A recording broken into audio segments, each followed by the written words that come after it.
예, 여러분들 안녕하세요. 지난주에는 히브리서 묵상을 주초에 마치고 일주일 동안 좀 쉬었는데, 오늘부터 이번 주부터 지난주에 말씀드렸던 요한복음에 나타난 예수님을 가리키는 7가지 표적에 대한 이야기들을 하나하나 한 주에 하나씩 묵상을 하려고 하는데요. 오늘은 그 묵상의 시작을 하면서 전체적인 이야기들을 소개하는 그런 시간을 좀 가져보려고 합니다. 묵상을 시작하면서 첫 번째로 좀 여러분들한테 얘기하고 싶은 건 뭐냐면, 표적과 기적의 차이에 대해서 좀 생각을 해보려고 합니다. 여러분들 어떻게 생각하세요? 표적은 무엇이고 기적은 무엇일까요? 자연의 법칙을 넘어선다라는 면에서 기적이나 표적은 같다라고 말할 수 있습니다. 그런데 굳이 요한복음이 다른 복음서와는 달리 이거를 갖다가 헬라어로는 세메이온, 우리말로는 표적이라고 번역되는 단어로 반복해서 얘기하고 있다라는 거죠. 그랬을 때 그 이유와 그 차이가 뭐냐면, 그 차이는 기적이 단순히 놀라운 일, 우리의 자연의 법칙, 우리를 지배하고 있는 생각들을 넘어서는 놀랍고 특별한 일이라고 말한다면, 표적은 그 놀랍고 특별한 일 자체가 본질 혹은 그 사건이 가진 깊은 의미를 가르치고 있다라는 면에서 차이가 있다는 것이죠.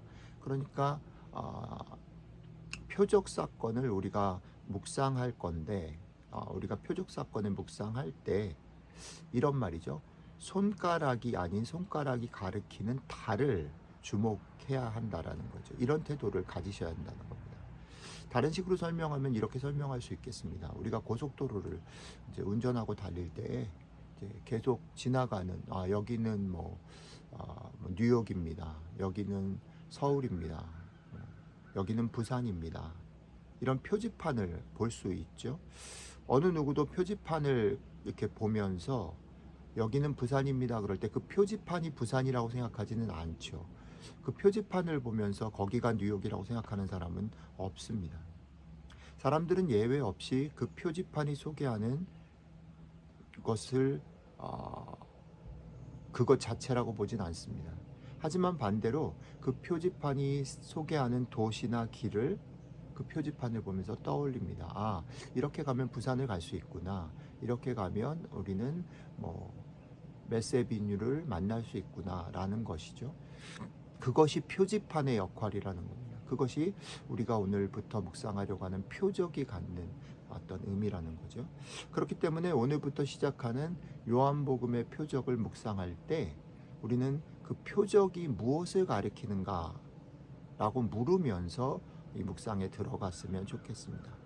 그럼 우리가 앞으로 살펴볼, 이번에는 7가지 중에 마지막 것은 시간 관계상 못하고요, 6가지 표적을 볼 건데요. 그 6가지 내용을 잠깐 먼저 소개하겠습니다. 첫 번째는 요한복음 2장 1절로 11절에 나온 가나 혼인잔치, 물을 포도주로 바꾸신 표적 얘기가 나오죠. 두 번째는 요한복음 4장 46절로 54절에 멀리 있는 신하의 아들을 고치신 얘기가 나오죠. 그 다음에 세 번째는 요한복음 5장 1절로 15절에 38년 된 병자를 고치시는 장면이 나오죠. 그 다음에 네 번째는 요한복음 6장 5절로 14절에 나오는 5,000명을 먹이시는 혹은 오병이어의 기적이라고 말하는 기적이 나오죠. 표적이 나오죠. 그 다음은 요한복음 6장 16절 24절에 다섯 번째, 물 위를 걸으시는 그런 표적이 등장합니다. 그리고 여섯 번째는 요한복음 9장 1절로 7절에 날 때부터 맹인된 사람을 고치시는 장면이 나옵니다. 그리고 우리는 다루지 못하겠지만 마지막으로 요한복음 11장 1절로 45절에 죽은 나사로를 살리시는 그런 표적을 행하십니다. 제가 잠깐 이 7개 표적 이야기를 제목을 말씀을 드렸는데요. 표지판이 누구를 가리키고 있는 게 보이십니까? 예, 맞습니다. 이 모든 표적 이야기들은 예수 그리스도를 가리킵니다. 그렇죠? 그렇다면 이제 우리는 질문을 조금 더 정교하게 해야 할 것 같습니다. 표적이 무엇을 가리키느냐? 그건 답이 쉽죠. 예수님 가리키는 거예요. 그런데 조금 더 정교하게 말하면 이렇게 질문하면 좋겠습니다. 어떤 예수님을 가르치는가? 그러니까 이제 표적 얘기를 묵상할 때 이 질문을 이렇게 좀 바꾸시자는 거죠. 어떤 예수님을 이 표적 이야기는 가르치고 있는가? 이게 우리 묵상의 출발할 때의 질문입니다. 자, 그렇다면 우리 묵상을 끝까지 끌고 가는 어떤 마지막 도달해야 될 질문은 무엇일까요? 그것은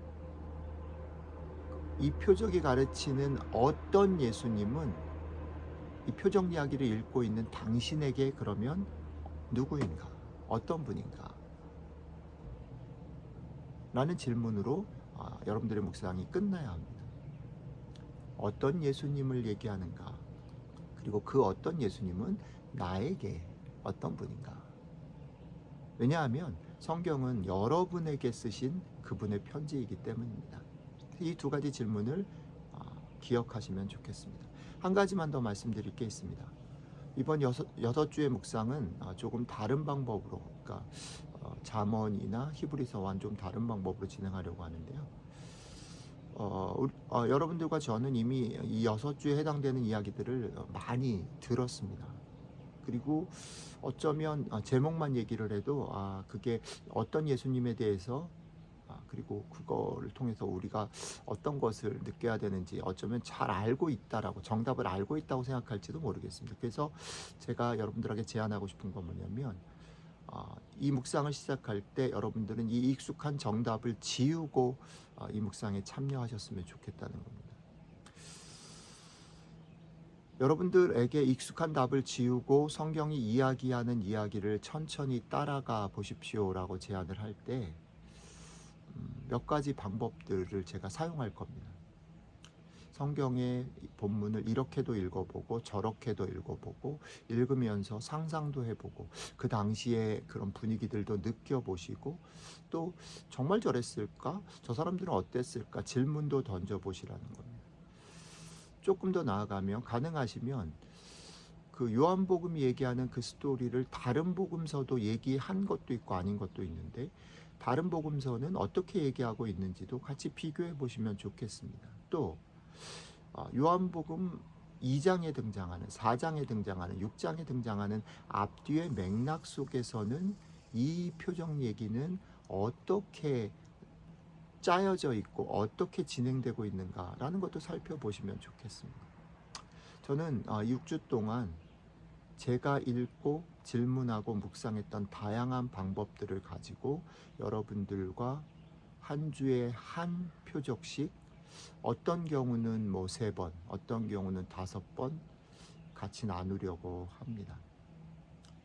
그리고 히브리서 때와 똑같이 매주 주일 예배 때는 한 주 동안 묵상했던 그 표적 얘기의 결론과 적용 부분들을 여러분들과 나누려고 합니다. 그러니까 여러분들은 제가 나눈 묵상의 방법들을 따라서 오실 수도 있고 여러분들 나름대로의 방법으로 하면서 저랑 같이 교제하실 수도 있을 것입니다.